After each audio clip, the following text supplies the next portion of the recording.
Well, welcome to a new Harry's Farm video, and as you can tell, we're in the combine and we're in a field of wheat and it's really quite warm and we should be flat out, but we're not.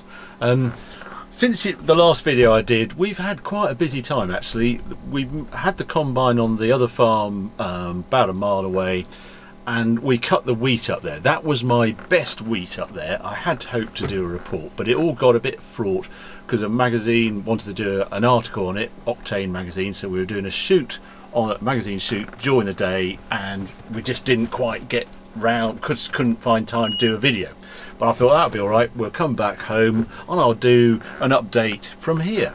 And that was last weekend, and then we had a strange week of weather with sort of cloudy, drizzly, just not quite as hot as they promised.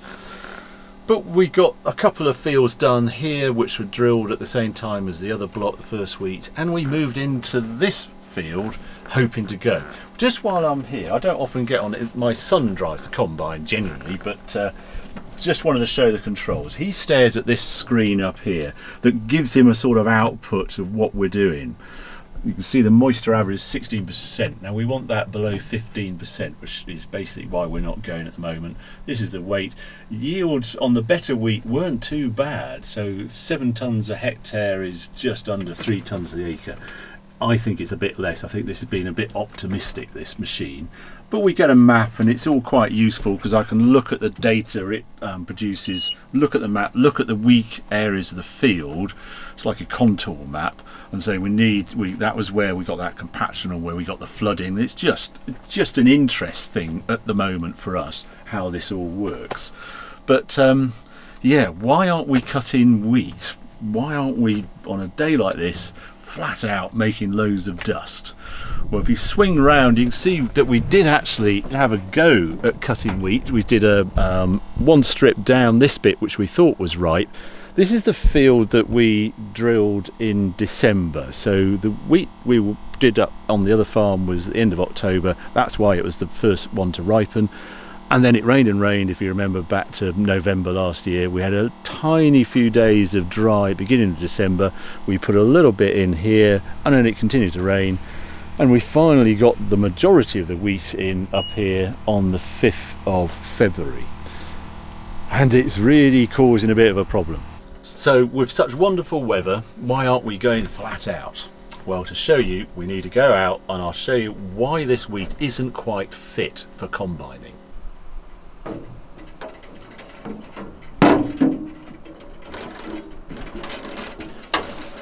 So what we've got here, it looks right. The frustration with all the wheat this year is, from the car window, this looks a field of wheat that you should be ploughing on through.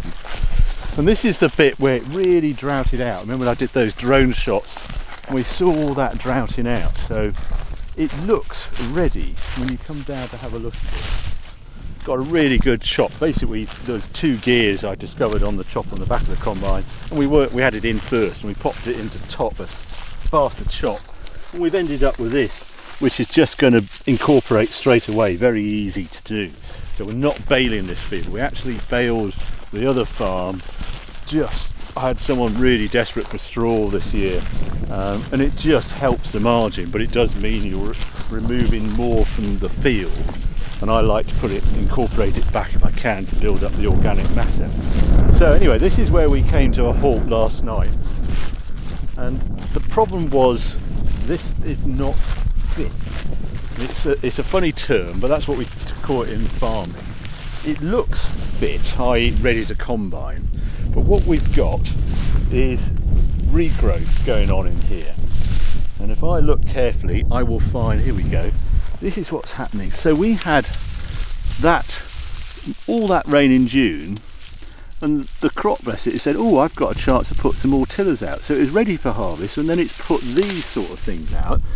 And we've got green heads that are nowhere near ripe, and quite a few of the other heads look ripe but they're actually soft grain. And if I put that into the grain shed, it all heats up. It's sort of, rather than being dry and stored beautifully, you're aiming at below 15%, and most of the stuff we've combined this year has been 14%, 13, 14%. This was 16.5 yesterday, and it was 30 degrees. I just couldn't believe it.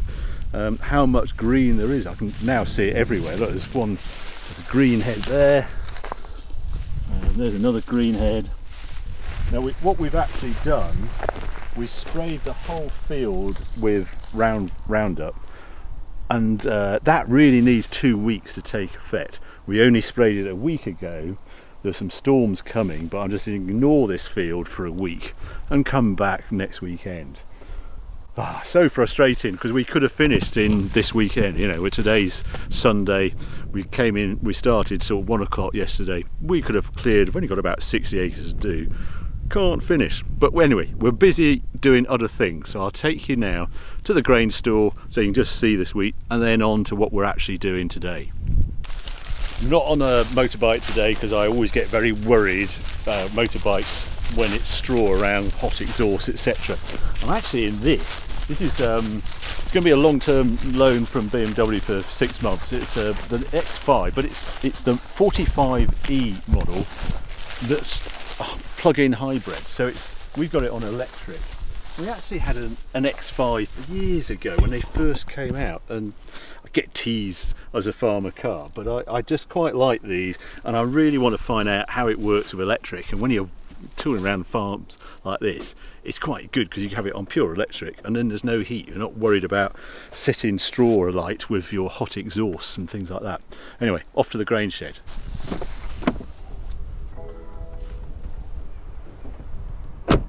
So here we are. This is what we've done so far. There's about, at the back there, is about 200 tonnes, 220 tonnes of really dry, high quality grain. I'm well chuffed. I had the results back. It's milling quality.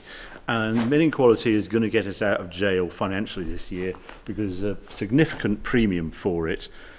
Last year we sold for milling, and we're about £145 a tonne average. Milling now, because of the shortage, because the yields are so low, which I'll come on to, that is potentially worth today's market £185, so a significant price. I've never sold wheat anywhere near that price before, but the yields are down. I was hoping for over 3 tonnes to the acre, because it was all first wheat at a farm. We actually averaged 2.8 tonnes to the acre. This year, that's not bad. Up here, the initial readings I'm getting of the fields we've done here, the second week's 2.2 tonnes to the acre. And really, financially, I need £500 plus per acre output, so total output. So if you times 180 times 2.2, my maths aren't quite good enough, but it's about 440, 450, so below, significantly below, but could be so much worse. I was looking back, in 2010, we sold the wheat for £105. So, yeah, thank goodness the wheat price has moved up. But this is the stuff from the combine. So all that, we finished the field, and then we cut this and that, where the combine sat at the moment. This is a moisture meter, and I'll show you what's gone wrong. So all the wheat back there is around 13%. I put that in there, and then I've got to grind this up. Sorry, you probably can't see with the light. We can take this outside actually. So you grind it up. I don't trust a moisture meter unless you're actually grinding the wheat up. There used to be some that you sample the whole grain. It's going back to my grain buying days. Too much variability. You need the grinder sample to get a true moisture reading. Now this one has a little countdown. I have to wait. There it is, counting down. 15. So there you go. Wheat 15.5. That's just too damp really for in here. And when I actually look at the grain, there's a lot of green in the sample, and that's why we're stopped. I don't think we'll be stopped too long, because this sort of weather, it'll soon come warm. And I've got to remember, we are only the 9th of August, and we've only got not even 2 days left of combining. So anyway, that's what's going on. Now I'll just take you to show you something over here. We all know farms are dangerous places, and I had a proper lesson a couple of days ago. That's why I'm walking around with this. This grain trailer had me. It's hydraulic tailgate, which is all good, you think. You just open it from the cab, and I like it because you don't get any dust on it, but it wouldn't open.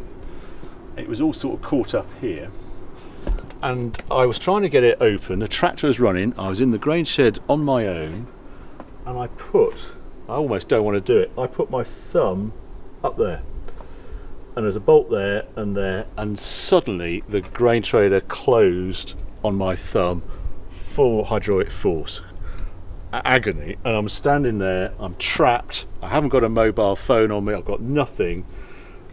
I had a bar, I reached down, got the bar, and managed to put the bar in there, lever it out, and had an extremely sore thumb, which you really don't want to see what's underneath this plaster. A&E that night, we went there about midnight.